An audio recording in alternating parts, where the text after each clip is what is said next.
L'inflation a des effets parfois insoupçonnés. Le gouvernement du Québec va obliger tous les propriétaires de piscines à sécuriser leurs installations avec une clôture pour éviter les noyades.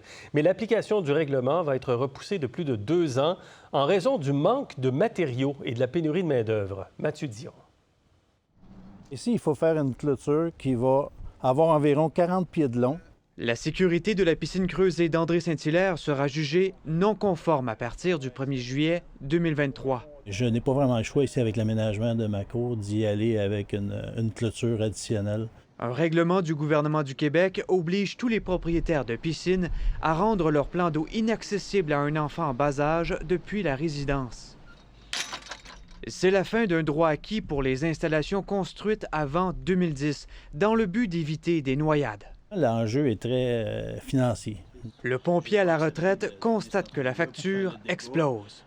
Les soumissions que j'ai eues, il y a des gens qui m'ont dit « tu aurais fait faire ça il y a 2 ans, puis ça t'aurait coûté peut-être 4 000 ». En avril, le coût est maintenant rendu de 9 200 $. Le fabricant et installateur Clôture Davio est aux premières loges de la flambée des prix des matières premières comme l'acier et de la pénurie de main-d'œuvre. À cause de la loi, la demande a augmenté. Le cocktail est parfait, là. Les prix ont vraiment doublé depuis 1 an et demi environ. Radio-Canada a appris que le contexte économique force la main de la ministre des Affaires municipales et de l'Habitation, André Laforêt. Un délai de grâce est en cours de consultation. Il est donc proposé de repousser le tout au 30 septembre 2025, donc de plus de 2 ans. On repousse encore une échéance. Les coroners nous disent pratiquement 9 fois sur 10, les noyades ont eu lieu dans les piscines résidentielles.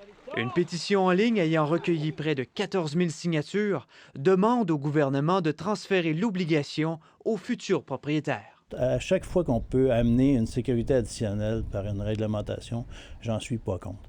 Mais il faut quand même qu'il y ait une aide qui vienne assister les propriétaires. Une telle aide, comme un crédit d'impôt, pourrait néanmoins créer une injustice pour ceux qui ont déjà réalisé leurs travaux. Ici Mathieu Dion, Radio-Canada, Montréal.